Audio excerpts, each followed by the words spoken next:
सुनसान सा एक जंगल दिन के उजाले में भी सूरज जैसे बादलों में छुपा हुआ था।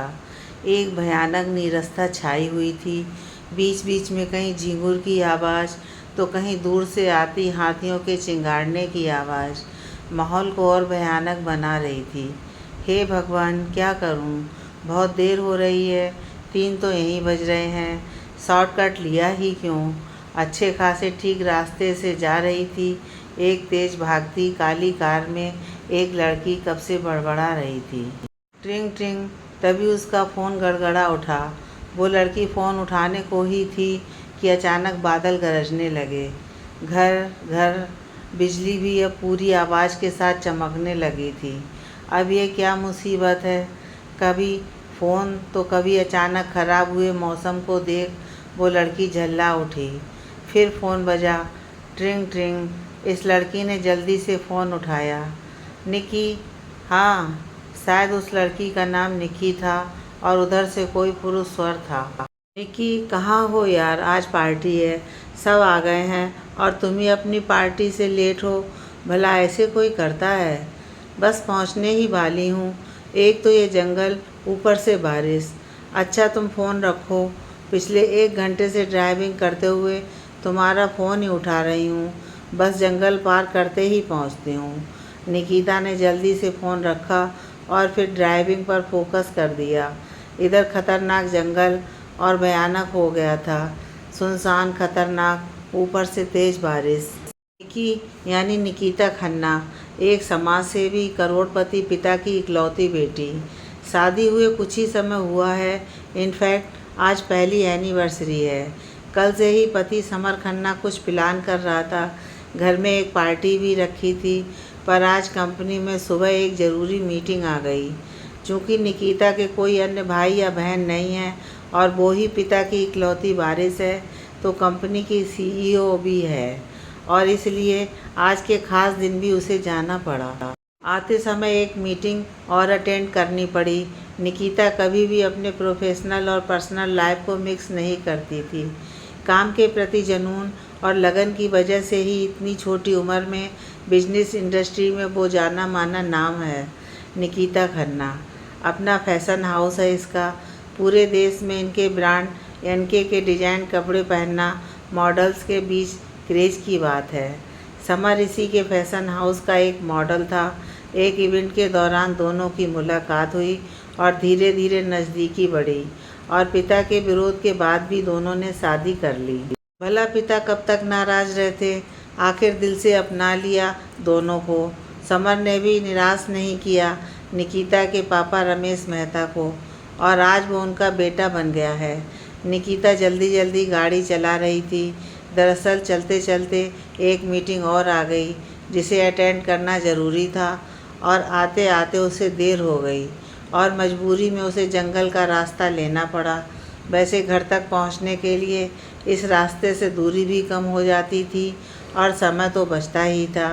इधर एक बड़े से आलीशान बंगले में समर बेचैन हो यहाँ से वहाँ घूम रहा था। लगता है तुझे अकेले ही एनिवर्सरी मनानी है, समर का दोस्त रजत बोला। रजत और उसकी पत्नी रीता इन दोनों के अच्छे दोस्त हैं। काफ़ी देर हो चली थी और इनका 6 महीने का बच्चा भी अब रोने लगा था, तो अब ये घर जाने की इजाज़त मांगने आए थे। थोड़ी देर और रुको ना, समर रिक्वेस्ट करते हुए बोला। यार बहुत देर हो गई, इनफैक्ट अब मौसम भी ख़राब हो गया है, पता नहीं भाभी को कितनी देर और लगेगी। रजत और रीता ने समर से कहा। भाभी को विश करना कह दोनों बाहर आ गए हैं। अभी तक निक्की नहीं आई थी तो रह रहकर समर के दिमाग में घूम रहा था कहीं निक्की किसी परेशानी में तो नहीं फंस गई। अब तक तो आ जाना चाहिए था उसे। खिड़कियों के शीशे अचानक चली हवा से चट चट कर आपस में बजने लगे। बिजली चली गई। समर ने घड़ी की ओर नज़र डाली। 5 बज गए। कहाँ चली गई निक्की? अब समर के चेहरे पर भी घबराहट साफ नज़र आने लगी थी। दूसरी तरफ जंगल में अचानक तेज़ बारिश शुरू हो गई थी। निकिता की गाड़ी की स्पीड भी बढ़ती जा रही थी। घड़ी पर नज़र डाली, 6 बजने को आए और वो अभी जंगल में ही थी। जंगल का ओर छोर ही नज़र नहीं आ रहा था। कितनी देर हो गई, अब तो समर का फ़ोन भी नहीं आया। सोचते हुए निक्की ने फ़ोन देखा। ओ सिट्स, नेटवर्क भी चला गया। डर ने अब निक्की के चेहरे पर घर करना शुरू कर दिया था। रात का अंधेरा झांकने लगा था और वो अभी तक जंगल में ही भटक रही थी। अब तो बारिश की वजह से शायद टूटी फूटी सड़क ने भी कच्ची पगडंडी का रूप ले लिया था। अचानक तेज हवा के चलते सामने एक पेड़ आकर गिरा, खटाक, और पेड़ के गिरते ही मायूस निक्की की जैसे उम्मीदें टूटती गईं। मरती क्या ना करती, गाड़ी में बैठे रहना भी तो कोई हल नहीं था। बार बार समर का इंतज़ार याद आ रहा था। कितने सपने देखे थे दोनों ने अपनी पहली एनिवर्सरी को लेकर। पूरे दिन साथ रहेंगे, खूब सारी प्यार की बातें करेंगे, एक साथ महादेव का आशीर्वाद लेंगे, पर जैसे आज उसकी कोई विश पूरी नहीं होने वाली थी। आखिर मोबाइल की टार्च जलाकर घबराई हुई निक्की गाड़ी से उतरी। अंधेरा घना हो चला था, हाथ को हाथ नहीं सूझ रहा था। किसी तरह से कीचड़ से सनी सड़कों पर चलते हुए वो रास्ता टटोलते हुए चलने लगी। कुछ आगे चलने पर एक खंडर दिखाई दिया। हे महादेव, ये तो बाहर का रास्ता नहीं है, लगता है मैं जंगल के अंदर आ गई। घबराहट की वजह से उसके माथे पर पसीना चूने लगा। इतना तो कड़कती बिजली की रोशनी में समझ आ गया था कि वो गलत पगडंडी का रास्ता अख्तियार कर चुकी है। बाहरी हाईवे वाले रास्ते पर तो कोई नई इमारत भी नहीं थी, तो पुरानी होने का तो सवाल ही नहीं था। अब तो जो सामने था वो ये खंडर ही था। आसमां से बरसती आफत के सामने फिलहाल यही एक ठौर था। हाथ को हाथ तो सूझ नहीं रहा था, तो ज़्यादा ना सोचते हुए और आंखों में छाए भय को काबू करने की कोशिश करते हुए फिलहाल सर पर छत के आसरे के लिए वो खंडर के अंदर चली गई। अंदर से खंडर किसी भव्य किले से कम नहीं था। अभी भी थोड़ी शानो शौकत गवाही दे रही थी कि किसी समय ये किसी राजा महाराजा की ख्वाबगाह बनी रही होगी। खंडर की टूटी फूटी खिड़कियों से रह रहकर चमकती बिजली की रोशनी में इतना तो दिखाई दे रहा था कि शायद इस जर्जर इमारत में कभी राजा महाराजा अपनी हवस को पूरा करते होंगे। सामने बड़ा सा आलीशान हॉल, जिसमें गोलाकार सीढ़ियों का एक जोड़ा घूमकर नीचे आ रहा था। शायद कोई और समय होता तो वो समर के साथ इस इमारत की खूबसूरती को निहार रही होती, पर रह रहकर बाहर होती बिजली की आवाज़ किसी भी तरीके से निक्की के बेचैन दिल को करार नहीं लगने दे रही थी। एक अनजाना आशंका दिल ही दिल में घर कर रहा था, जैसे कुछ बुरा होने वाला है, बहुत बुरा। गाड़ी से यहाँ तक आते हुए कपड़े भी भीग गए थे, ऊपर से चलती हवाओं से लगती ठंड। निक्की की हालत ख़राब होने लगी। मोबाइल की लाइट भी कब तक साथ देती, बैटरी डाउन हो गई। इधर बिजली की कड़कड़ भी थोड़े अंतराल के बाद सुनाई देती, तो निपट अंधेरा हो चला था। किसी तरह हाथ से अंदाज से टटोलते टटोलते निक्की आगे बढ़ रही थी। मनी मन उस पल को कोस रही थी कि जिस पल आज वो घर से निकली थी। समर ने कितना मना किया था, पर क्यों वो मीटिंग के लालच में आई। पर अब क्या हो सकता था। आज उसकी वजह से उसका और समर का इंतज़ार, उनका सपना चकनाचूर होने वाला था। कितने सपने संजोए थे शादी की पहली सालगिरह के, पर वो तो बुरी तरह से यहाँ फंस चुकी है। शायद अंधेरे में चलते हुए वो एक दूसरे कमरे में आ गई थी और किसी चीज़ से टकरा गई। आह, एक सिसकी निकल गई उसके मुंह से। डर की वजह से आंखों में पानी निकल आया, पर अभी तो शायद बहुत कुछ लिखा था उसकी किस्मत में। अचानक कुछ रोशनी हो गई। कौन ये रोशनी? आंखों पर हथेली रख वो इस उम्मीद से बोली कि शायद कोई मदद मिल जाए। अचानक दो लाइटें और चमकीं। किसी ने मोबाइल की फ्लैश लाइट जलाई थी। कमरे में इतनी रोशनी हो गई थी कि निक्की को स्पष्ट सा सब दिखाई देने लगा था। उसकी नज़र कमरे के फर्श पर पड़ी, कुछ खाली शराब की बोतलों पर पड़ी। कुछ लड़के हाथ में मोबाइल लिए उसे घूर रहे थे। वाह यार, सवाब खुद चलकर हमारे पास आ गया। एक लड़का उसे अपने होठों पर जीभ फिराते हुए देखकर बोला। यार, इसे कहते हैं किस्मत। कहाँ बारिश से बचने के लिए इस खंडर का आसरा लिया था, कहाँ दावत मिल गई। दूसरा भद्दी आवाज़ में बोला। अरे कहाँ तुम समय बेकार करने में लगे हो, पहले हुस्न का नशा तो चख लें। तीसरा उसकी तरफ बढ़ते हुए बोला। क्या बकवास कर रहे हो, दूर रहो। देखो तुम मुझे जानते नहीं हो, मैं निकिता खन्ना जेल भिजवा दूंगी। खूबसूरत हसीना गुस्से में और हसीन लगती है। एक लड़का जो शराब की वजह से बुरी तरह लड़खड़ा रहा था, उसके गाल पर हाथ लगाते हुए बोला, समर। तेज आवाज़ आई निकिता की, पर वो तीनों बहसी तरीके से अपनी टाट जला उसे यहाँ वहाँ छूने लगे। निकिता बचने की, अपने को महफूज रखने की कोशिश कर रही थी, पर उन तीनों लड़कों की पकड़ मजबूत और मजबूत होती जा रही थी। छटपटा रही थी वो। गुस्से में आकर उसने एक लात मारी एक लड़के के मुंह पर। उस लड़के ने गुस्से से बेहद तेज चांटा लगा दिया निकिता के गाल पर। उसका सर सामने दीवार में जाकर लगा। अब उसकी उठने की हिम्मत नहीं थी। आंखें भर आईं। बार बार दिल समर के बारे में सोच रहा था। Summer, I am sorry. लग रहा है कि कभी मिल नहीं पाऊंगी अब तुमसे। कितने सपने देखे थे आज के दिन के लिए। कितनी सारी हंसी यादें जोड़ना चाहते थे अपनी ज़िंदगी में।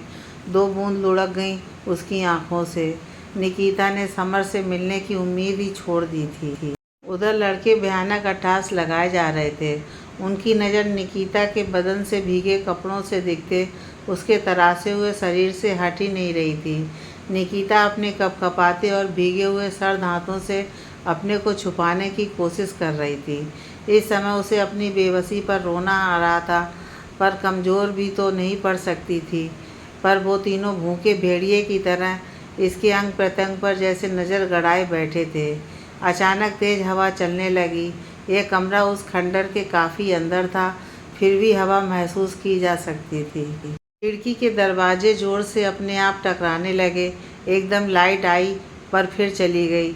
फिर बहुत मंदी सी रोशनी के साथ बल्ब जलने बुझने लगे। इस जलती बुझती रोशनी में वो कमरा और आसपास का माहौल और भयानक होता जा रहा था। ये अचानक क्या हुआ? तेज हवा सनसन से तीनों लड़कों के शरीर में एक अजीब सी कंपकपी छूट गई। ये क्या हो रहा है? अंदर हवा कैसे आ रही है? एक लड़का घबराते हुए बोला।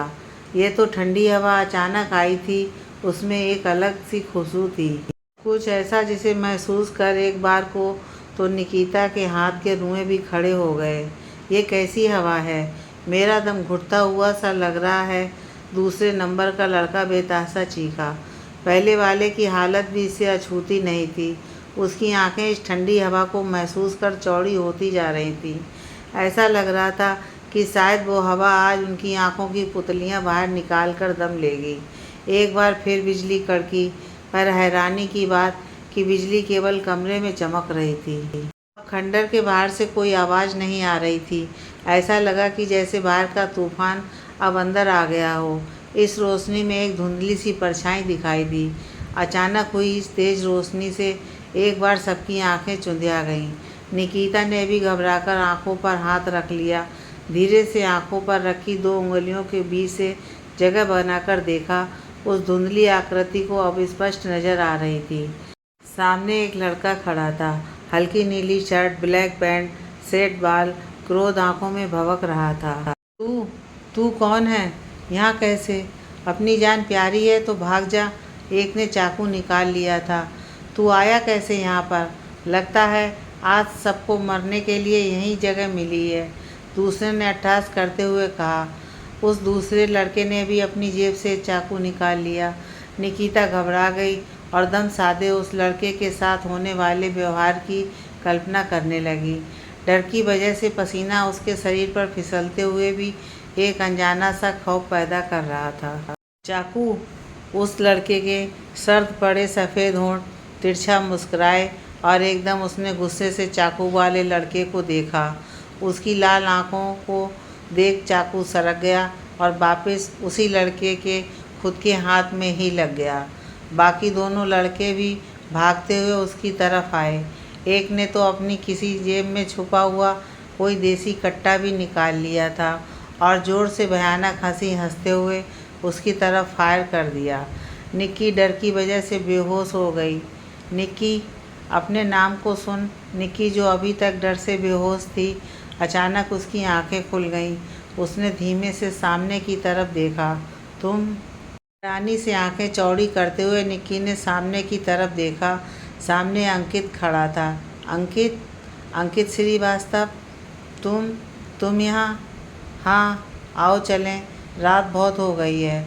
उसकी बेहद सर्द आवाज़ आई। अचानक एक बार फिर तेज़ हवाएं चलने लगीं, फिर बिजली कड़कने लगी। पर तुम और ये लड़के, ठंड से कांपती हुई निकिता बोली। बारिश की वजह से उसके सारे कपड़े भीग चुके थे, जिसमें से उसका तरासा बदन झांक रहा था। उसने अपने दोनों हाथों को क्रॉस कर सामने की तरफ करा हुआ था। मैं भीगी हुई हूँ, किसी तरह से तीनों लड़कों को देखते हुए वो बोली, जो अब बेहोश हो चुके थे। ये तीनों, नासमझी से वो बोली, ये इसी लायक थे। अचानक कुछ पल के लिए अंकित की आंखें बेहद लाल हो गईं। पर तुम तो कुछ कहते कहते निकिता रुक गई। दरअसल कॉलेज के समय अंकित निकी को बेहद प्यार करता था। उसकी दीवानगी के किस्से मशहूर थे। पर जब समर और निकी की मुलाकात हुई, अंकित कहीं चला गया था। उसके बाद कितने दिनों तक उसकी कोई खबर नहीं आई और आज अचानक वो सामने आया था। अंकित श्रीवास्तव, तुम अचानक यहाँ? निकिता बेशक पूछ रही थी, पर अभी भी उसे अपनी हालत देख बहुत अजीब लग रहा था। थोड़ा थोड़ा ठंड से कांपने भी लगी थी। ठंड लग रही है? बिना उसकी तरफ देखे अंकित श्रीवास्तव ने धीमे से पूछा। एक बार को तो निक्की उसकी आवाज़ सुन घबरा गई और अपने आगे चल रहे अंकित को देखने लगी, जिसकी पीठ उसकी तरफ थी। एक बार को तो निक्की को ऐसा लगा कि आवाज़ कहीं दूर, बहुत दूर किसी खाली कुएं के धरातल से आ रही हो। अचानक उसने गौर किया कि चारों ओर बारिश हो रही है, पर उनके ऊपर एक बूंद भी नहीं गिर रही। आज भी जवाब देने की आदत नहीं है? अंकित श्रीवास्तव की सर्द आवाज़ से हल्का सा दर्द छलका। हाँ, लग रही है ठंड, महीन आवाज़ में निक्की बोली। पिछले कुछ घंटों वो जिस मानसिक हालत से गुजरी थी, अब उसकी आवाज़ में थकान महसूस हो रही थी। यहाँ पास में एक गेस्ट हाउस है, देखता हूँ वहाँ कुछ मिल जाए। तुम यहीं रुको।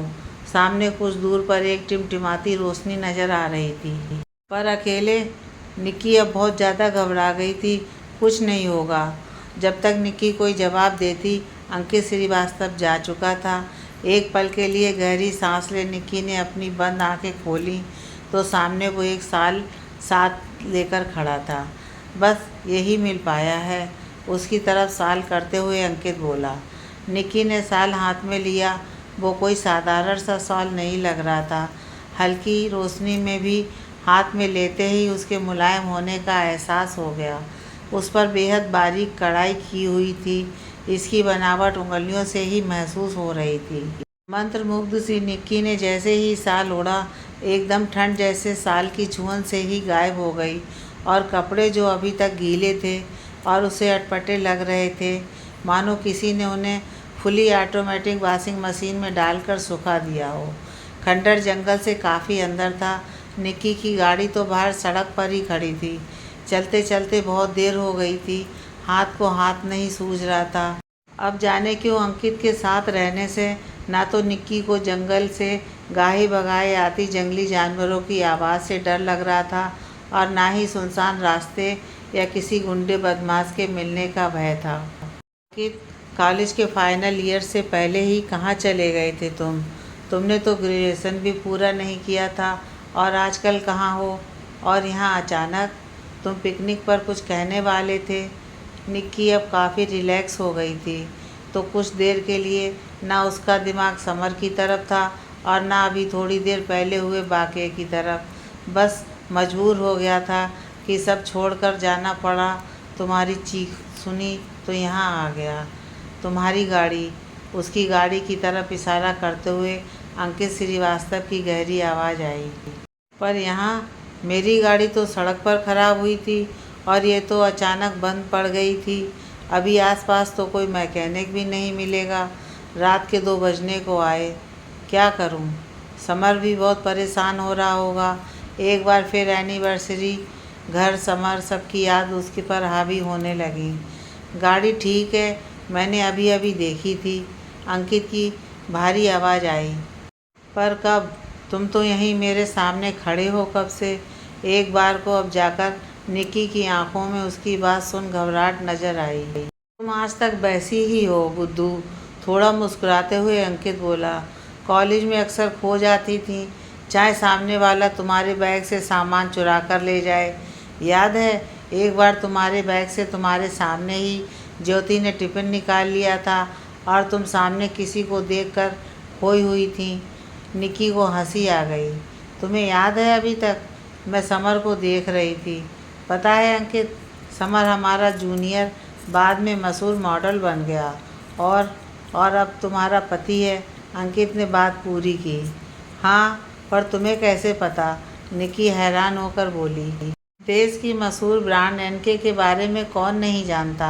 एनके के मालिक की खबर सुर्खी बन जाती है।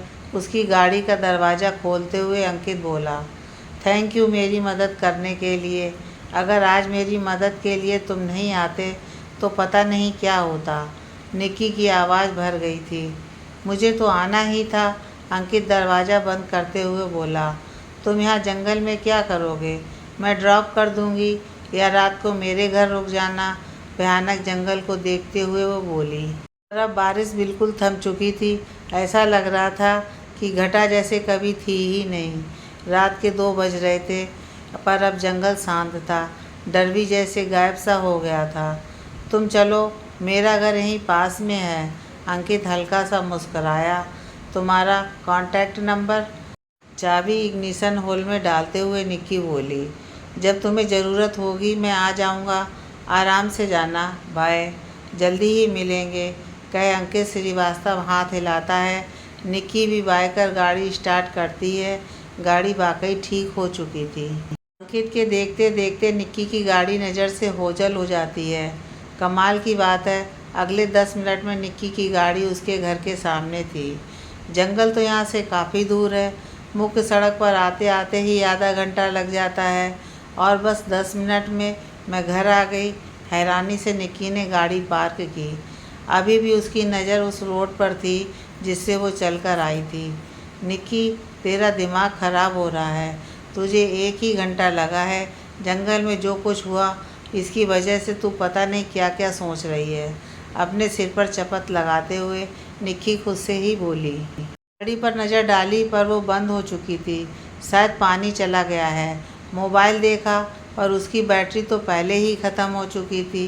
रात गहरा रही थी पर अब मौसम साफ था, बिल्कुल साफ। लग ही नहीं रहा था कि थोड़ी देर पहले आसमान से तूफ़ान बरस रहा था। निक्की ने अभी भी वो शॉल लिया हुआ था। समर शायद सो गए हों, परेशान हो कितना फ़ोन लगाया होगा उन्होंने। अब सारी शिकायतें दूर कर दूंगी। मन ही मन मुस्कुराते हुए वो अंदर आई। अंदर गई तो पूरा कमरा अभी भी सजा हुआ था। घर की एक एक चाबी दोनों के पास रहती थी तो कोई परेशानी ही नहीं हुई। कितना प्यार करते हैं समर मुझे। अभी तक केक, मोमबत्ती, सजावट सब वैसा ही है। अरे, शैम्पेन की बोतल भी लगता है मेरी बाट जो रही है। निक्की मुस्कुराते हुए बोली। वातावरण में हल्की हल्की ठंड होने लगी थी। निक्की ने शॉल और कसकर बदन पर लपेट लिया। मुस्कुराते हुए समर के पास गई, जो शायद उसी का इंतज़ार करते करते सोफे पर सो गया था। अभी भी एक हाथ में मोबाइल थामा हुआ था। लव यू समर, तुम्हारे बिना कुछ नहीं हूँ मैं। मुस्कुराते हुए निक्की समर के बालों में हाथ फिराते हुए बोली। समर, समर उठ जाओ, मैं आ गई। समर पहले कुनमुनाया पर दोबारा निक्की की आवाज़ कानों में पड़ते ही तुरंत उठ गया। निक्कू, तुम आ गई। मुझे कितनी चिंता हो रही थी। तुम ठीक तो हो ना? समर जल्दी से आँख खोलकर बोला। अपने सामने निक्की को देख उसने राहत की सांस ली। हाँ बाबा, बिल्कुल ठीक हूँ। रास्ते में बारिश हो रही थी, बस थोड़ी सी हाथ में चोट लगी है। निक्की बेहद खुश थी कि उसका जीवन साथी कितना प्यार करता है। पापा के विरोध के बाद उसने सही निर्णय लिया था समर से शादी करने का। आज उसे बिल्कुल पछतावा नहीं था। दिखाओ चोट। और इतनी देर कहाँ लगा दी? 12 बजने वाले हैं, कब से फ़ोन मिला रहा हूँ। समर परेशान हो उसका हाथ देखने लगा। 12? लगता है अभी नींद में ही हो। सॉरी, मेरी वजह से हमारी एनिवर्सरी निकल गई। कुछ मुस्कुराते हुए, कुछ नम होते हुए उसने अपना हाथ आगे किया। जब निक्की अंधेरे में खंडर को टटोलते हुए अंदाज से आगे बढ़ रही थी तो एक मेज़ से टकरा गई थी और उसी के कोने में निकली एक कील उसके हाथ को चीर गई थी। पर उस समय डर और घबराहट में उसका दर्द की तरफ ध्यान ही नहीं गया था। निक्की ने अपना हाथ आगे किया। समर मुस्कुराते हुए बोला, जान, मेरे प्यार के टेस्ट ले रही हो?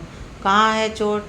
पर फिर भी अगर तुमने कहा है तो मेरी जान को सपने में भी दर्द नहीं होना चाहिए। और उसका हाथ चूम लेता है। निक्की जल्दी से उससे अपना हाथ छुड़ाकर देखती है। सचमुच वहाँ कोई चोट नहीं थी। ये कैसे? मुझे अच्छी तरह याद है कि मेरे खून निकल रहा था। निक्की की आंखें हैरानी से चौड़ी हो गईं। चलो छोड़ो, शायद कोई पुरानी बात याद आ गई होगी।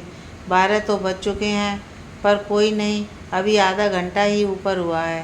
केक तो अभी भी काट सकते हैं। आखिर हमारे फेरे तो इसी समय हुए थे। समर उसका हाथ पकड़कर ले जाते हुए बोला। 12:30? निक्की ने अब घड़ी की तरफ देखा। सच में 12 से कुछ ही मिनट ऊपर हुए थे। पर ये कैसे? निक्की को खूब याद था कि 2 तो उसे जंगल में ही बज गए थे। जान, जाओ चेंज करके आओ, फिर मिलकर केक काटेंगे और शैंपेन खोलेंगे। उसके बालों में हाथ फिराते हुए समर बोला। निक्की की नज़र अभी भी घड़ी पर थी और रह रहकर एक निगाह अपने हाथ पर जा रही थी। पर अब तो दिन निकलने को होना चाहिए था। ये अभी तक रात कैसे है? ये क्या हो रहा है? कहीं मैं ज़्यादा तो नहीं सोच रही?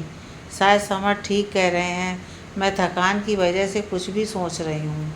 और वो चेंज करने चली जाती है। शॉल एक तरफ रख बदलने के लिए कपड़े निकाले ही थे कि हाथ पर नज़र गई।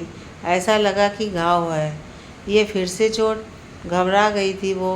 पर बाहर से समर की आवाज़ आई तो एक बार फिर हाथ पर नज़र डाल वो कपड़े बदलने लगी। ठंड का एहसास हो रहा था। जल्दी से शॉल लपेट सब कुछ भूल बालों को ठीक करने लगी। समर का मोबाइल खड़खड़ा उठा। हाँ, समर सामने वाले बंदे से कुछ बातें कर रहा था। अचानक फिर मौसम भयानक हो गया। रात और अंधियारी हो गई। फिर तेज़ बारिश पड़ने लगी। कमरे में खिड़कियों के पल्ले ज़ोर ज़ोर से हिलने लगे। समर का फ़ोन अचानक बंद हो गया। शायद बैटरी डाउन हो गई थी। अरे, ये एकदम मौसम कैसे ख़राब हो गया? अभी तो सब कितना शांत था। समर खड़खड़ करती खिड़कियों के दरवाजे बंद करते हुए बोला। तभी नज़र बहुत दूर सड़क की तरफ गई। अरे, वहाँ तो दिन सा निकल रहा है। पर यह कैसे? हमारी तरफ तो कितना अंधेरा है। अब समर भी हैरान हो गया था। एक बार फिर घड़ी की तरफ देखा। अभी 12:30 बजे थे। अचानक घर का इकलौता लैंडलाइन बज उठा। लैंडलाइन पर फ़ोन। समर बेहद हैरान हो फ़ोन की तरफ बढ़ा। आज के समय में जब सबके पास अपने फ़ोन होते हैं, घर में बेसिक फ़ोन की घंटी किसी अजूबे से कम नहीं लगती। समर ने जाकर फ़ोन उठाया। हेलो समर, दूसरी तरफ एक लड़की की आवाज़ आई। तुम? बाद में बात करता हूँ, समर सामने की तरफ देखते हुए बोला, जहाँ से निक्की गुलाबी रंग की स्लीवलेस नेट का गाउन पहने चली आ रही थी। अरे यार सुनो, ठीक 2 घंटे बाद यानी 8 बजे, याद है ना? टाइम से पहुँच जाना। उधर से आवाज़ आई। Are you Frank? अभी आधी रात हो रही है। 2 घंटे बाद 8 कैसे बज जाएंगे? बाहर खिड़की से बरसती भयंकर बूंदों को देखते हुए वो बोला। अभी तक उतरी नहीं है क्या? खुशी अकेले ही मना डाली। अब 6 बजने वाले हैं। उधर से फिर आवाज़ आई। हेलो हेलो, तेज़ बोलो, आवाज़ नहीं आ रही। बारिश की वजह से शायद फ़ोन डेड हो गया था। समर, किसका फ़ोन था? निक्की उसके गले में वहाँ डालते हुए बोली। निक्की, तुम कह रही थी कि 2 बज रहे हैं। घड़ी देखते हुए समर बोला। अभी भी उसके कान में फ़ोन वाली आवाज़ गूंज रही थी। गलतफहमी हो गई थी। अभी रात ही है। निक्की ने अपना हाथ समर के कंधे पर रखा। समर चौंक कर पीछे हो गया। इस समय निक्की के हाथ बहुत ठंडे थे, बिल्कुल बर्फ़। निक्की, तुम्हारे हाथ? अपने कंधे और फिर चेहरे से उसके हाथ हटा समर घबराकर बोला। समर, आई नो तुम गुस्सा हो, पर आई एम सॉरी, बेहद मदहोशी से निक्की बोली। एक बार को तो समर ऐसा लगा समर को कि उसकी आवाज़ शायद कहीं दूर किसी खाली गहरे कुएं से आ रही हो। नहीं निक्की, तुम बैठो, तुम्हारे हाथ की चोट, तुम बोल रही थी ना? समर थोड़ा दूर होते हुए बोला। जान, कोई चोट नहीं थी, देखना चाह रही थी कि कितना प्यार करते हो। उसके गले में बाहें डालते हुए वो बोली। अचानक समर को ऐसा लगा कि निक्की के हाथ बेहद भारी हो गए हैं और उसकी आंखों में एक अजीब सी चमक थी। बाहर बारिश तो अपने पूरे सवाब पर थी। इधर निक्की समर के और करीब आ गई थी। जान, बहुत याद आ रही थी तुम्हारी। बस कैसे भी करके तुम्हारे पास आना था। निक्की अब अपने पर काबू नहीं रख पा रही थी। जंगल की यादें तो जाने कब की उसके दिमाग से निकल चुकी थी। तभी कमाल हुआ, लैंडलाइन फिर बज उठा। इन सरकारी चीज़ों का भी भरोसा नहीं है। समर जल्दी से उठता है और फ़ोन उठाता है। समर घर से निकले या नहीं? 6:30 बज गए। उधर से फिर कोई आवाज़ आई। फ़ोन रख दो। अपने पर पड़ती निक्की की मदोस नज़रों को देख समर उसकी तरफ देख मुस्कुराते हुए देखता है। इतनी रात को किसका फ़ोन था? निक्की उसके करीब आई। नहीं, रॉन्ग नंबर था, जल्दी से समर बोला। हाँ, हैप्पी एनिवर्सरी हब्बी। निक्की अपने होंठ उसके गालों पर रख देती है। समर जो अब तक मुस्कुरा रहा था एकदम सिहर जाता है। आज निक्की बहुत अजीब सा व्यवहार कर रही थी। एक तो कभी वो अपनी तरफ से कोई कदम नहीं बढ़ाती थी और आज उसकी छुअन बहुत अलग थी। समर रह रहकर काँप रहा था आज उसके हर स्पर्श से। मेरा वहम है। समर ने सिर झटका और निक्की की तरफ देखने लगा जो बेहद मासूमियत से उसकी तरफ देख रही थी। समर, पहले कॉफ़ी पीते हैं ना? मुझे बहुत ठंड लग रही है। इतनी भयंकर बारिश हो रही है। ऐसा लग रहा है कि सब कुछ बहा कर ले जाएगी है, काँपते हुए निक्की बोली। समर को अपनी बेवकूफ़ी पर हंसी आई। मैं सोच रहा था कि उसका हाथ ठंडा और अजीब लग रहा है। अब उसे ठंड लग रही है तो ठंडा तो होगा ही। निक्की, चलो पहले जल्दी से केक काट कर शैंपेन खोलते हैं। कॉफ़ी मेरे होते क्या ज़रूरत है? और एक आँख बिंग कर देता है। निक्की शर्मा जाती है। समर एक नज़र घड़ी पर डालता है, हैरान रह जाता है। अभी भी 12:30 ही बजे थे। अब उसे अजीब सी घबराहट होने लगी। उसने निक्की की तरफ देखा। वो बड़े प्यार से केक निहार रही थी। निक्कू, तुम कह रही थी कि 1:30 बजे तुम आई थी। अपने को कूल रखते हुए वो बोला। क्या समर, मेरी तो घड़ी ख़राब हो गई थी शायद, पर तुम भी शायद पागल हो गए हो। देखो, अभी तो 12:30 ही बजे हैं। उसके करीब आते हुए वो बोली। पर निक्कू, तुम इतनी देर से आई हो और अभी भी वही टाइम हुआ है। कुछ अजीब नहीं लग रहा? जैसे ही निक्की ने उसके गले में हाथ डाला एक अजीब सा ठंडा एहसास हुआ समर को। साथ ही तेज हवा का झोंका जाने किस खिड़की से अंदर आ गया। समर, मुझे इतनी टेंशन हो रही थी और तुम न जाने क्या क्या बोल रहे हो। साफ बोलो ना, तुम गुस्सा हो? थोड़ी रूठती हुई निक्की बोली। तभी मेरे छूने से पीछे हट रहे हो। निक्की पीछे जाकर खड़ी हो गई थी। सॉरी जान, आओ केक काटते हैं। समर ने फिर से घड़ी पर नज़र डाली जिसकी सुई अब खिसक कर रात के 1 पर आ गई थी। फालतू में वहम कर रहा हूँ, समय ठीक से चल तो रहा है। उसने भी बिना मतलब के दिमाग में फितूर पैदा कर दिया। सिर झटक कर समर ने एक नज़र शैंपेन की बोतल पर डाली और जल्दी से निक्की का हाथ पकड़कर केक काटा। Sweet heart, it's for you. उसकी तरफ एक पीस करता हुआ समर बोला। पहले तुम। निक्की ने वापस उसकी तरफ केक कर दिया। समर एक पल को हिचकिचाया पर केक का टुकड़ा निक्की के हाथ से ले लिया। जैसे ही निक्की खिड़की बंद करने गई समर ने केक साइड वाले डस्टबिन में डाल दिया। जान, बेहद प्यार से निक्की बोली, मुझे थकान हो रही है, क्या मैं थोड़ी देर आराम कर लूं? निक्कू, अभी तो तबीयत ठीक थी तुम्हारी, क्या हुआ? डॉक्टर को बुलाऊं? समर उसके माथे पर हाथ रखते हुए बोला। अरे, तुम तो ज़रा ज़रा सी बात पर घबरा जाते हो। आधा घंटे आराम कर लेती हूँ, फिर एंजॉय करेंगे। उसकी बाहों में बाहें फंसाते हुए निक्की बोली। उसकी आंखें बंद हो रही थीं। कितनी देर से वो कोशिश कर रही थी उन्हें खोलने की, पर आंखें बोझिल होती जा रही थीं। मैं बिल्कुल ठीक हूँ। निक्की अर्ध बेहोशी में आने लगी थी और समर की बाहों में झूल गई वो। समर के चेहरे पर चिंता की लकीरें छा गईं। घड़ी की तरफ देखा, सुई सिर्फ 5 मिनट आगे ही खिसकी थी। डॉक्टर तो इतनी रात में नहीं आएगा, मौसम भी ख़राब है। सोचते हुए वो सहारा देकर निक्की को अंदर कमरे में ले आया और ठीक से सुला दिया। बाहर आकर उसे फिर से कमरे में अजीब सी हवा महसूस दी। ये हवा कहाँ से आ रही है?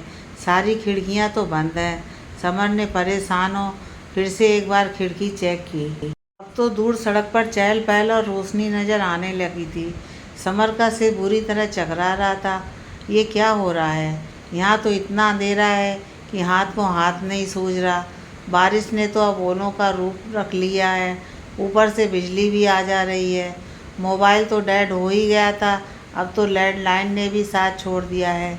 पसीना भी चूने लगा था उसके चेहरे पर। एक बार फिर फ़ोन निकाला, पर फ़ोन तो कब का बंद हो ही चुका था और घबराहट में पावर बैंक भी नहीं मिल रहा था। निकी का फ़ोन? हाँ, उसके मोबाइल में ज़रूर बैटरी होगी। वो तो हमेशा फ़ोन चार्ज रखती है, इतनी बड़ी एम्पायर की मालकिन है आखिर।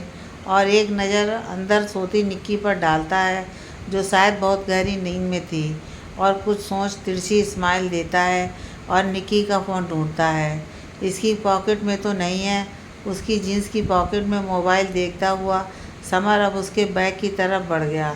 घड़ी पर नज़र डाली, पता नहीं सुई खिसक रही थी या नहीं, पर अभी ठीक से 2 भी नहीं बजे थे। कैसे कांटेक्ट करूं? निक्की भी उठने वाली होगी, चिंता से समर बोला। मोबाइल बैग में तो नहीं था। अचानक उसे याद आया, उसने गाउन बदल लिया था। हाँ, गाउन लेने वो अंदर अलमारी में गई थी, शायद वहीं होगा। हाँ, मोबाइल सचमुच अलमारी के नीचे गिर पड़ा था। उसने जल्दी से फ़ोन मिलाया, पर फ़ोन तो लग ही नहीं रहा था। ये क्या? अब उसका ध्यान फ़ोन पर गया, इसकी भी बैटरी खत्म थी। ओह शिट्स! अब समर के चेहरे पर पसीना चूने लगा था। कैसे कांटेक्ट करूं? सोच ही रहा था कि ठीक उसी समय दरवाजे पर नॉक हुई। इतनी रात गए कौन हो सकता है? बारिश की गड़गड़ाहट के बीच दरवाजे पर हुई आहट को सुन डर जाना स्वाभाविक ही था। धीमे कदमों से वो दरवाजे की तरफ गया। जैसे ही दरवाज़ा खोला, चेहरे पर इतनी टेंशन में भी हल्की सी मुस्कान रेखा खिंच गई। सिजू, आओ, मैं तो कब से फ़ोन मिला रहा था तुम्हें। निक्की भी आ गई और फ़िलहाल वो आराम कर रही है, थक गई है शायद, मासूमियत से वो बोला। हैप्पी एनिवर्सरी सर, सिजा ने बेहद विनम्रता से और इज्जत से कहा। थैंक यू, पर तुम्हारी मैडम तक तुम्हारी विश अभी नहीं पहुंच पाएगी, उदासी से वो बोला। अब क्या? शायद कभी नहीं पहुंच पाएगी। एक तिरछी नज़र सिजा ने निक्की के रूम की तरफ डाली। उसकी बात सुन समर एक पल को तो हैरान रह गया। कुछ पल के लिए सन्नाटा छा गया। अचानक दोनों ज़ोर ज़ोर से हंसने लगे। जान, समर ने सिजा को अपनी बाहों में ले लिया, तुम आधी रात को यहाँ? सुबह तो मिलने ही वाले हैं। इतनी बारिश में यहाँ आने की ज़रूरत क्या थी? आधी रात? दिमाग ख़राब है? सुबह के 6 बजे हैं, हमारी फ़्लाइट भी है। लगता है अपनी पत्नी की जुदाई सहन नहीं कर पा रहे हो, गुस्से से सिजा बोली। जान, घड़ी देख लो, सामने वाला क्लॉक की तरफ इशारा करते हुए समर बोला। सचमुच घड़ी में रात के 2 बज रहे थे, पर हाउ इट्स पॉसिबल? मेरी घड़ी में तो सुबह के 6 बजे हैं। हैरानी से घड़ी देखते हुए सिजा अपना मोबाइल आगे करती है, पर हैरान रह जाती है जब घड़ी में सच में रात के 2 ही बजे थे। लगता है एक्साइटमेंट में सब भूल गई, हंसता हुआ समर बोला। यार सच में? Wow champion! इससे पहले कि समर को सोचता या बोलता, सिजा ने शैंपेन खोल ली थी और एक गिलास उसे दे चीयर्स कर अपने लब से लगा लिया। पर निक्की? समर एक पल को बेसुध पड़ी निक्की को देखकर रुक गया। ओ समर, भूल जाओ उसे, जल्दी ही करोड़ों की जायदाद हमारी होगी। कितना इंतज़ार किया है हमने, सिजा मदहोशी से बोली। हाँ यार, कॉलेज में निक्की को प्यार के झूठ में फंसाना, वो संकित श्रीवास्तव को ठिकाने लगाना, बेवकूफ़ निक्की से प्यार करता था और उसे हम दोनों की सच्चाई बताने वाला था। समर की आंखों में हैवानियत झलकने लगी थी। इसकी कंपनी में नौकरी करनी पड़ी। दिन भर बेइज्जती करवाने के बाद भी चुप रही, क्योंकि सही मौके का इंतज़ार था। सिजा भी कुटिल तरीके से लेटी हुई निक्की को देखकर गुस्से से बोली। चीयर्स! और दोनों ने जाम का गिलास अपने होठों से लगा लिया। अच्छा हुआ तुमने केक में जहर मिला दिया था, अब निक्की कभी होश में नहीं आएगी। Poor girl. शादी की पहली सालगिरह पर ही डेथ एनिवर्सिटी मन जाएगी। हंसते हुए समर ने सिजा को आगोश में ले उसके गले पर अपने लब रख दिए। अरे, अपने उस दोस्त को धन्यवाद तो कर दूं जिसने पैसे ले जहर मिला दिया था केक में। हंसते हुए सिजा बोली, अरे क्यों नहीं करता, एक बार हमने भी तो उसके दोस्त को रास्ते से हटाने में मदद की थी। समर खूंखार तरीके से हंसते हुए बोला। दोनों ने चैंपियन का गिलास का लास्ट घूंट भरा, होठों पर जीभ फिराई और सिजा ने किसी को फ़ोन मिला दिया। हाय राकेश, यार थैंक यू, तुम्हारे केक ने काम कर दिया। हमारे रास्ते का सबसे बड़ा रोड़ा हट गया। हंसते हुए सिजा बोली, केक पर मेरा आदमी तो तुम्हारे बताए एड्रेस पर जब सामान देने गया तो पता लगा कि उस पते पर कोई नहीं रहता है। मैंने तुम्हें फ़ोन मिलाया भी था, पर ना तो तुम्हारा फ़ोन लग रहा था ना समर का। उधर से जवाब आया, व्हाट, दिमाग ख़राब हो गया है क्या? तुम्हारी भेजी शैम्पेन की बॉटल और केक मेरे सामने ही रखा है। पूरी तरह से चीखते हुए सिजा बोली। क्या हुआ? समर जो अभी तक उसकी जुल्फ़ों से खेल रहा था उसको चीखते देख इशारों से पूछने लगा। दोबारा पूछो अपने आदमी से, कैसे नहीं दे गया? सारा सामान तो यहीं पड़ा है। अपनी लाल आंखों को संभालते हुए हैरानी से सिजा चीखी। मुझे अच्छे से पता है, मैंने सोचा कि शायद तुम लोग बाहर चले गए हो और मुझे इन्फॉर्म भी नहीं किया। अच्छा बाय, ग्राहक आ रहा है, बाद में बात करता हूँ। उधर से आवाज़ आई। दिमाग ख़राब है, आधी रात को कौन सी दुकान खुलती है? दांत पीसते हुए सिजा का दिमाग भन्ना आ गया था। अपने दिमाग का इलाज कराओ, सुबह के 8 बजने को आए हैं। तुमने मेरी एक बार मदद की थी, इसलिए चुपचाप इतनी देर से बकवास सुन भी रहा हूँ, वरना मुझसे ऊंची आवाज़ में बात करने वाले का क्या अंजाम होता है तुम दोनों अच्छे से जानते हो। और उधर से फ़ोन रख दिया जाता है। क्या हुआ? समर ने बेचैनी से पूछा। उसने केक और शैम्पेन नहीं भिजवाई थी। अजीब सी घबराहट के साथ सामने पड़े सामान और खाली गिलास को देखते हुए वो बोली, व्हाट, पर उसी की कंपनी का आदमी देकर गया था और जल्दी से वो बिल लेकर आता है। ये सामान। समर और सिजा के चेहरे पर पसीना दौड़ने लगता है। समर ने बिल देखा। बिल देखते ही उसकी आंखों के आगे अंधेरा छा गया। गिर ही जाता अगर सिजा संभाल न लेती। क्या हुआ? राकेश ने मजाक के लिए तो उसे छोड़ूंगी नहीं। जल्दी से उसके हाथ से बिल छीन लिया सिजा ने, पर वो तो खाली कागज़ का टुकड़ा था। सिजा ने जल्दी से पलट कर देखा, दोनों तरफ पूरा कागज़ का टुकड़ा। बिल कहाँ है? सिजा चीख पड़ी। मुझे खुद समझ में नहीं आ रहा कि क्या हो रहा है। अच्छे से ध्यान है कि वो पीली टी शर्ट पहने आदमी था। उसकी टोपी पर बड़े बड़े अक्षरों में लिखा था, राकेश बेकर्स। उसने मुझे फूलों का बुके भी दिया था। जल्दी से समर भागकर मेज़ पर आया, पर वो तो बिल्कुल खाली थी। ये सब क्या हो रहा है? समर अपने माथे को रगड़ते हुए बोला। अब उसे बहुत डर लग रहा था। तुम मुझसे चीटिंग तो नहीं कर रहे? सिजा की आंखें खूंखार हो गई थी। पागल हो, जानती हो ना कि कितना प्यार करता हूँ तुम्हें, मुंह बनाकर वो बोला। अचानक सिजा को घबराहट होने लगी। उसका हाथ अपने गले पर चला गया। ऐसा लगा कि दम घुट रहा है उसका। माथे पर पसीने ने जगह बना ली। शरीर कांपने लगा। सिजा, तुम ठीक हो? तुम ऐसे कांप क्यों रही हो? तबीयत ठीक है ना? समर उसकी हालत देख घबरा गया और जल्दी से उसका माथा छूने लगा। वो बस कुछ देर की मेहमान है। एक बर्फीली आवाज़ आई, पर उस आवाज़ के साथ साथ पूरे घर में धुंध छा गई। एक अजीब सी महक फैल गई। पंखे अपने आप हिलने लगे, बल्ब जलने बुझने लगे, खिड़की के दरवाजे ज़ोर ज़ोर से बजने लगे। कौन बोल रहा है? समर घबराकर आवाज़ की दिशा में देखने की कोशिश करने लगा, पर अभी सब तरफ धुआं फैला था। निक्की, वो होश में तो नहीं आ गई? पसीना पोंछते हुए समर ने बेडरूम की तरफ झांका, पर निक्की तो अभी तक बेहोश थी।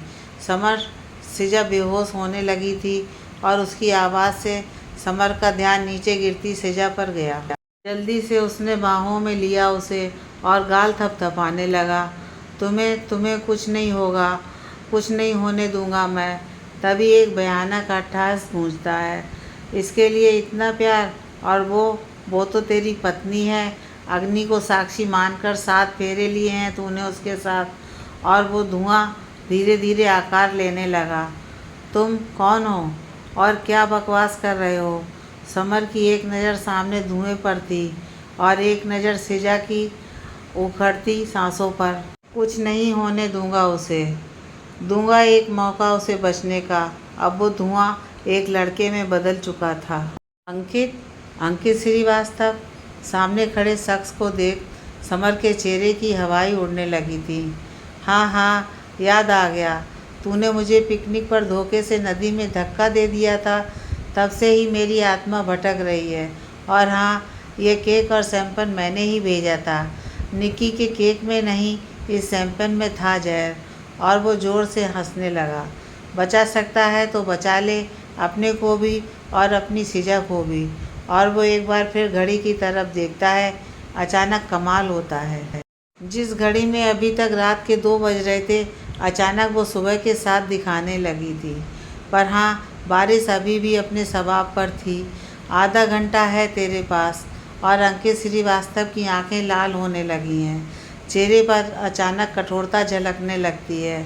समर एकदम घबरा जाता है, चारों ओर देखता है। साइड टेबल पर निक्की की गाड़ी की चाबी रखी थी। आओ देखा न ताओ, वो चाबी लेता है और बाहर की तरफ सिजा को बाहों में उठाकर भागता है। अंकित श्रीवास्तव, जिसकी आत्मा अभी तक बहुत गुस्से में थी, उन दोनों के जाते ही अचानक सौम्य हो गई। निक्की के पास गई और उसके माथे पर एक हाथ फेरा। निक्की, जो अभी तक गहरी नींद में थी, एक अंगड़ाई लेकर उठी और हैरानी से सोचने लगी कि अभी अभी उसने क्या सपना देखा था।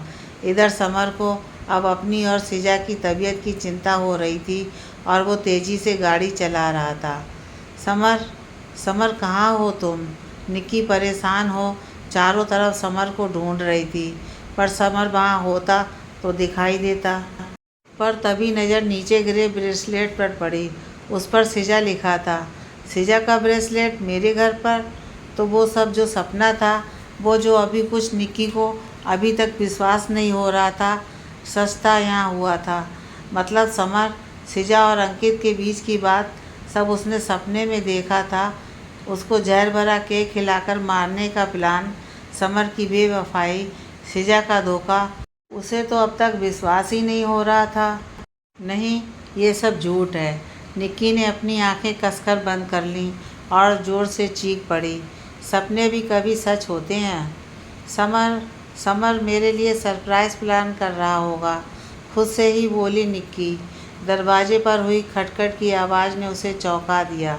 समर आ गया। निक्की भागकर दरवाजे पर पहुंची, पर ये क्या, यहाँ तो पुलिस इंस्पेक्टर खड़े थे। मिसेस खन्ना, आपके पति की गाड़ी का एक्सीडेंट हो गया है। गाड़ी में मौजूद दोनों लोगों की मौके पर ही डेथ हो गई है, अपनी टोपी हाथ में ले इंस्पेक्टर ने बताया। दूसरा कौन था? अपने को संभालते हुए निक्की बोली। कहीं ना कहीं मन ही मन प्रार्थना भी कर रही थी कि वो ना हो जिसे वो सोच रही है। दूसरी कोई लड़की थी। बॉडी के पास से एक बैग मिला है जिसमें 2 फ्लाइट की टिकट और पासपोर्ट थे। सुबह की फ़्लाइट थी। शायद जल्दी के चक्कर में गाड़ी ओवर स्पीड में थी और शराब भी पी रखी थी। इंस्पेक्टर बोलकर चले गए। निक्की थके कदमों से वहीं फर्श पर बैठ गई। सर दोनों हाथों में दबा लिया और ज़ोर से चीखी। नहीं समर, क्यों किया तुमने ऐसा? मैं तो तुमसे प्यार करती थी, टूट गई हूँ मैं। पापा ने कितना मना किया था तुमसे शादी करने को, पर मैंने सबसे ज़्यादा तुम पर भरोसा किया। अब मैं किसी पर भरोसा नहीं कर सकती। सब खत्म हो गया है। और एक जोर का रुदन फूट पड़ता है। निक्कू, एक सर्द आवाज़ गूंजी। निक्की ने जल्दी से सामने देखा। सामने अंकित श्रीवास्तव खड़ा था। अंकित, तुम? पर तुम तो जंगल के पास अपने घर की तरफ चले गए थे। पर यहाँ? निक्की को कुछ समझ नहीं आ रहा था। निक्की जल्दी से उसके करीब आई, पर उसने हाथ दिखाकर रोक दिया। तुम पिकनिक पर कहाँ चले गए थे? मैंने सपने में पता नहीं क्या देखा था। जंगल में भी कुछ पूछती, उससे पहले ही तुम चले गए थे। निक्की को कुछ समझ नहीं आ रहा था। और अभी तुम्हें समर और सिजा को सपने में देखा था, फिर समर की खबर। ये सब क्या हुआ है? खोई सी उसने पूछा। मैं तुमसे बहुत दूर जा चुका हूँ। तुमसे कुछ कहता या अपने दिल की बात बताता, उससे पहले ही समर और सिजा ने मुझे नदी में धक्का दे दिया। वो दोनों तुम्हें भी रास्ते से हटाकर सारी प्रॉपर्टी हड़प करना चाहते थे तुम्हारी। जो कुछ तुमने सपने में देखा वो सच था।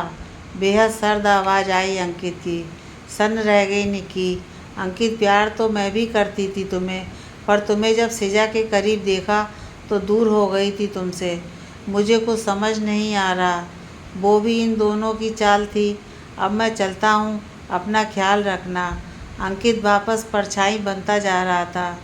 पर मैं तुम्हारे बिना लौट आओ अंकित। समर ने भी मुझे धोखा दे दिया। तुम भी बीच राह में छोड़ कर जा रहे हो। सिसक गई वो। फिर किसी जन्म में मिलेंगे, पर तुम्हें फिर से अपने अंदर की निक्की को संभालना है। तुम निराश नहीं होगी, फिर से एक नई ज़िंदगी शुरू करोगी। ज़िंदगी बहुत खूबसूरत है, वादा करो। अंकित धीमे धीमे धुएं में तब्दील होता जा रहा था। अंकित, वापस आ जाओ, मुझे छोड़कर मत जाओ। निक्की ने जल्दी से उसकी तरफ हाथ बढ़ाया। मुझे जाने दो, अंकित नम आवाज़ में बोला। सिर्फ तुम्हारी रक्षा के लिए अभी तक भटक रहा था। आज मेरा मकसद पूरा हुआ। फिर मिलेंगे। और धुएं में हिलता अंकित का हाथ जल्दी ही धुएं में तब्दील हो गया। निक्की बेटा, निक्की के पापा वैद्यवास से आए। बेटा समर, संभाल अपने को। निक्की उनके गले लग जाती है और नम गीली आंखों से अंकित को हाथ हिलाकर विदा कर देती है।